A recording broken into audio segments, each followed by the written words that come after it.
Hello, beautiful friends. You might have heard the idea that to truly feel is to truly heal. But what does it really mean to feel an emotion?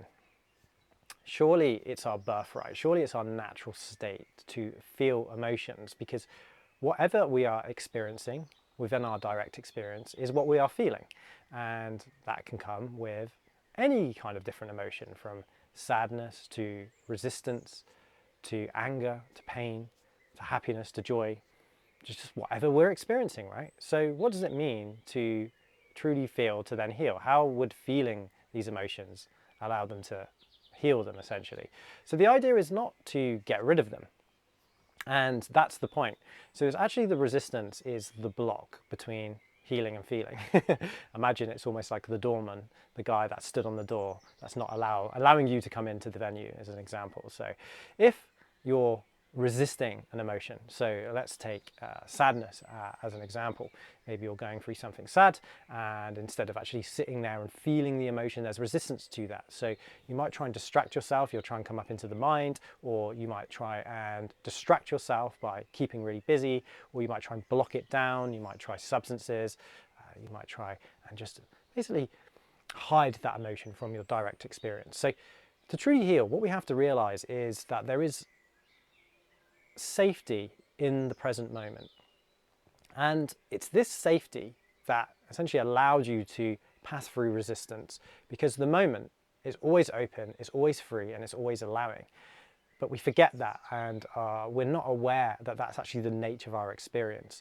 So because of that, we get disconnected from our emotions. And the problem is then they start to go down deep into our hardwiring, our subconscious, and they start to run the show, right? They start to manifest in ways that isn't helpful to us. So what we have to do is we have to start realizing or noticing that there's safety in the present moment. And we can do so by actually putting aside time to practice feeling, practice bringing up emotions, bringing up sensations and perceptions, and allow them to come up into our experience. And we can do this in our own time, in a safe environment. So we can take another example. You can use this when you meditate, right? You can force and think about a feeling or a situation that you find uncomfortable, and just allow it to come up, because it's safe, right? You're just sat in meditation, and if it starts to get distressing, you can just get up and leave, right? And what we can start to do is investigate these emotions and investigate our experience. And we start to see that, oh, no matter what comes up, there's always safety. There's always safety in the moment. There's always safety in your experience. You can allow emotions to come up and be processed. Because if we allow them to come up and we hold them in the moment, we'll realize that actually they're not that bad. And we have space to hold them.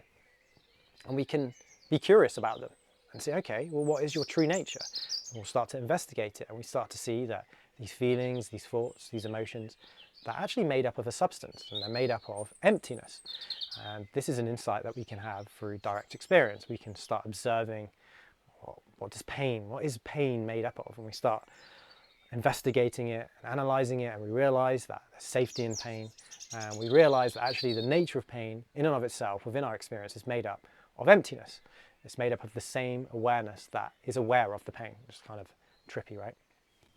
But we can use these times as an example right now. It's towards the end of the day. I can sit down on my own and I can just start thinking about things that I find distressing or troubling, or I can really go deep and write a list of things that I find triggering, and just allow it to come up a little bit. Now, we also want to acknowledge that if these emotions and if these sensations, perceptions, and programming is really deeply hardwired into our subconscious, that it is going to take time, and it is going to take, you're going to have to allow it to find a life of its own to process, and there's no rushing. So just do it graciously, do it with space, and just do it with safety, of course, as well, and just allow it to come up bit by bit, part by part. So the more we practice this in our own time, then we can start to incorporate it now in our normal day-to-day life. And that's the key, isn't it? So when these emotions start coming up, when, say, we're at work and we're triggered by someone, or we're in a relationship and we're being triggered right in the moment, and there could be a heated argument, well, we've already practiced feeling this emotion before in our, the comfort of our meditation cushion, or maybe we've just, practice in our chair at home. So we recognize it, we know what it is now, we know what it's made up of, and that little bit of practice, you're like, this emotion, okay, I felt you before, felt you earlier last week, and I know what to do. And you can start looking at your reactions to the emotion and seeing, okay, well, I normally act like this. I get angry when someone triggers me or whatever. And you can start to feel into it and allow it to process. Because when you truly feel into it, again, it's just allowing it to be there in the moment and realizing that the moment is safe and the emotion can come up. You'll naturally feel it. It's not something you have to do. It's something that's natural. It just happens, right? But it's just, can you allow it? Can you loosen up? And other parts or aspects that you can bring into play is relaxing your body or relaxing your breathing. Just become conscious of how you're breathing. Just slowly, give that a little bit of intention to just calm down, just relax the body, put yourself into a position that you would put in if you were relaxed.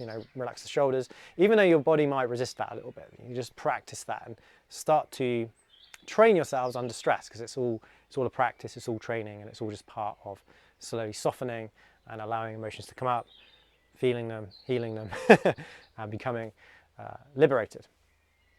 So to feel is to heal, and to truly heal and to truly feel, we must realize that there is always safety in the present moment. There is always safety in allowing our emotions to be felt and to be heard and to be seen, and we do not need to be scared of them.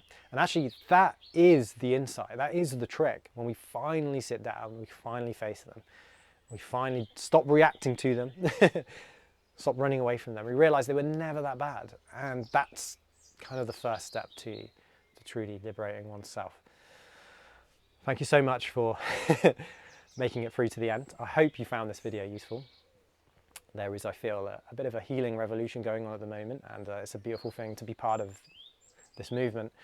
Of course, I do believe if you heal yourself, you help create space for other people to heal too. So this is an invitation, of course, to do that. I think when you start opening up and allowing emotions to come up and being the container for them, then you allow other people who are in your vicinity to do the same. It's like an invitation. It's like, you can do this, you can relax, you can open up. And it's a beautiful thing. I've seen it happen in my own experience. So please start healing. And if you found this video useful, feel free to comment, and I'll see you in the next video.